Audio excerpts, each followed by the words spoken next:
नमस्कार, मैं हूं कुमार वीरेंद्र और आप देख रहे हैं धर्मस्थल यूट्यूब चैनल। फ्रेंड्स, इसके पहले हमने जो वीडियो अपलोड किया था उसका नाम था कैसे लिखें अर्जी और क्या है सही तरीका अर्जी लिखने का।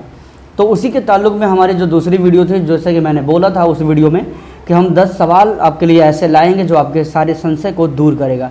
तो फ्रेंड्स, इस वीडियो में बहुत ज़रूरी आपके लिए है क्योंकि बहुत लोगों के मन में ये संशय उत्पन्न हुआ करता है, इसलिए हम ये वीडियो को ला रहे हैं और आपके 10 सवाल को भी ला रहे हैं अर्जी से संबंधित। इसलिए इस वीडियो में पूरी तरह से बने रहे। यदि आपने अभी तक चैनल को सब्सक्राइब नहीं किया है तो प्लीज़ चैनल को सब्सक्राइब करें।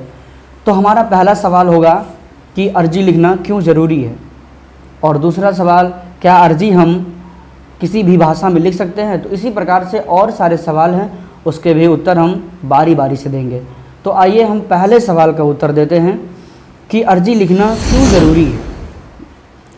तो हम आपको बता दें कि अर्जी लिखना इसलिए ज़रूरी है क्योंकि यहाँ बहुत पहले से ही अर्जी का एक रीति चल रहा है जो कि अर्जी पढ़ती है और अर्जी पेश करने से हमारा ही फ़ायदा है, इसलिए आप अर्जी ज़रूर पेश करें। अर्जी लिखने से, अर्जी पेश करने से हमारे केस की सुनवाई होती है और हमारे ऊपर जो शय बलय होता है वो शुरुआत होती है उसकी, हमारे दुखों के हिसाब से उसकी सुनवाई भी होना प्रारंभ हो जाता है। या फिर आपके मन में फिर ये संशय आ रहा होगा कि क्या अर्जी नहीं पढ़ेगी तो बाबा नहीं सुनेंगे। तो ऐसा नहीं है, मैं आपको बता दूं स्पष्ट तौर पे, आपकी नीयत और श्रद्धा के ऊपर सब आधारित है।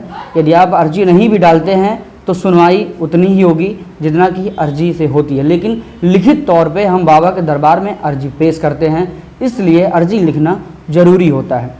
अब आइए हम दूसरे सवाल की ओर चलते हैं। दूसरा सवाल यह है कि क्या हम अर्जी को किसी भी भाषा में लिख सकते हैं। तो उत्तर में हाँ, आप अर्जी को किसी भी भाषा में लिख सकते हैं। और अब हम तीसरे सवाल की बात करेंगे, क्या अर्जी में हस्ताक्षर या सिग्नेचर करना तथा पता लिखना ज़रूरी है। तो हम आपको बता दें इसके उत्तर में हाँ ज़रूरी है। देखिए, रही बात सिग्नेचर की, तो सिग्नेचर उस व्यक्ति के हाथ द्वारा ही होना चाहिए जो कि बाबा के दरबार में उपस्थित हुआ है और जिसके नाम से अर्जी लिखी जा रही है, मतलब जो मरीज है उसके नाम से ही अर्जी पेश होगी।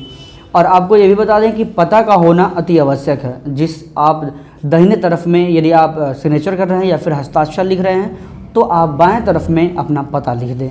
आइए अब हम चौथे नंबर की बात करते हैं कि क्या दूर रहने वाला व्यक्ति बाबा के दरबार में या फिर दरगाह में अर्जी पेश कर सकता है। तो हम आपको बता दें इसके उत्तर में हाँ, बाबा के दरबार में यदि कोई भक्त दूर रह रहा है जो आया हो पहले से, तो उसकी अर्जी लिखी जा सकती है। जो आपका संपर्की हो, जो आपका नज़दीकी हो, उसके द्वारा आप अर्जी पेश करा सकते हैं।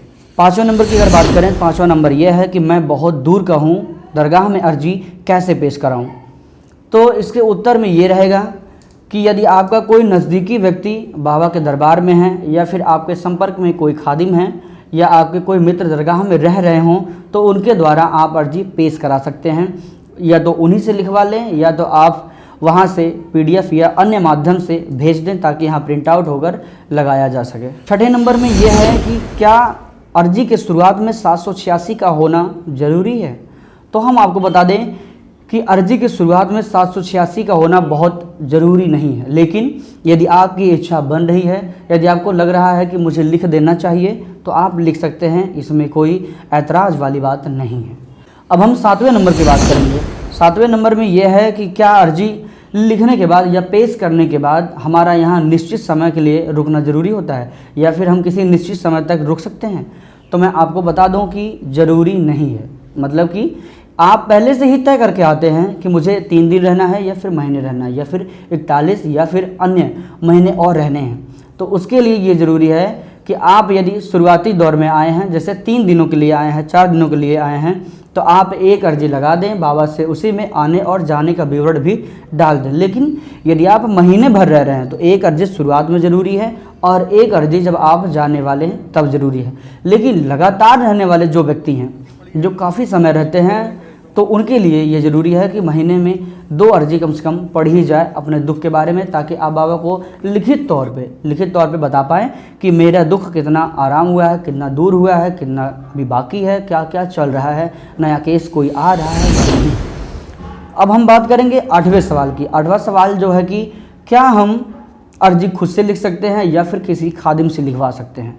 ये बहुत ही महत्वपूर्ण सवाल है देखिए, पहले बात तो आपको ये जानना ज़रूरी होगा कि जो खादिम होते हैं वो बाबा के करीबी होते हैं, तो इसलिए उनसे भी अर्जी लिखवाएं। लेकिन यदि आप उनसे संतुष्ट नहीं हो पाते हैं, आपको लगता है कि मेरे दुख बहुत अधिक हैं, मैं उनसे नहीं लिखवा पा रही हूँ या खुद से लिखना चाहती हूँ, तो आप खुद से लिख सकते हैं जब तक कि आपको लिखना चाह रहे हैं। लेकिन आप उनसे भी कभी कभार ज़रूर लिखवाएं, क्योंकि वो बाबा के करीबी होते हैं, शायद अर्जी कबूल हो जाए, स्वीकार हो जाए। अब हम बात करेंगे 9वें सवाल की। 9वां सवाल यह है कि क्या हम अशुद्धता की हालत में अर्जी लिख सकते हैं या फिर पेश कर सकते हैं? तो हम आपको बता दें कि नहीं, आप अशुद्धता की हालत में अर्जी पेश नहीं कर सकते हैं और ना ही लिख सकते हैं। मैं अशुद्धता की बात कर रहा हूँ, मतलब कि यहाँ सिर्फ नारी से संबंधित नहीं है, यहाँ पुरुषों की भी बात हो रही है। यदि आप अशुद्ध हैं, बिना नहाए धोए हैं, तो आप अर्जी नहीं लिख सकते हैं, पेश किसी से करवा सकते हैं। अब हम 10वें सवाल की बात करेंगे, जो कि महत्वपूर्ण भी है। क्या अर्जी सिर्फ एक ही बार लगाया जा सकता है या फिर बार बार? ये सवाल काफ़ी लोगों के मन में हमेशा उत्पन्न हुआ करता है। कुछ लोग ऐसे होते हैं जो 6-6 महीने बाद अर्जी पेश कराया करते हैं। तो हम आपको बता दें कि अर्जी लिखना ज़रूरी होता है, लेकिन लगातार नहीं। आप अर्जी जब आए हैं तब लगाएं, या फिर कोई महीने रह रहा है तो महीने में 2 अर्जी पेश करा दें। यदि आप जाने वाले हैं तो उसमें भी जाने के लिए अर्जी लगा दें कि बाबा हम जा रहे हैं, हमारे ऊपर जो भी शय बलाया है उसको आप कैद करके ही रखें। जब मैं आऊँगा या फिर आऊँगी तो मेरे केस की सुनवाई करना प्रारंभ कर दें और मैं फिर से आपके दरबार में केस लड़ूंगी और जल्द से जल्द ख़त्म हो जाए। मैं ऐसी प्रार्थना आपसे करती हूँ। तो फ्रेंड्स, ये थे 10 सवाल। यदि आपके मन में और कोई सवाल उत्पन्न हो रहे हों तो कमेंट बॉक्स में कमेंट करना ना भूलें। आप वहाँ सवाल ज़रूर करें, मैं आपको कोशिश करूंगा कि उत्तर सही दे पाऊँ, जिससे आप संतुष्ट हो पाएँ। उम्मीद करता हूँ ये वीडियो काफ़ी अच्छी लगी होगी आपको और काफ़ी संशय दूर भी हुआ होगा। इसलिए मिलते हैं किसी नेक्स्ट वीडियो में, तब तक के लिए जय हिंद, जय भारत।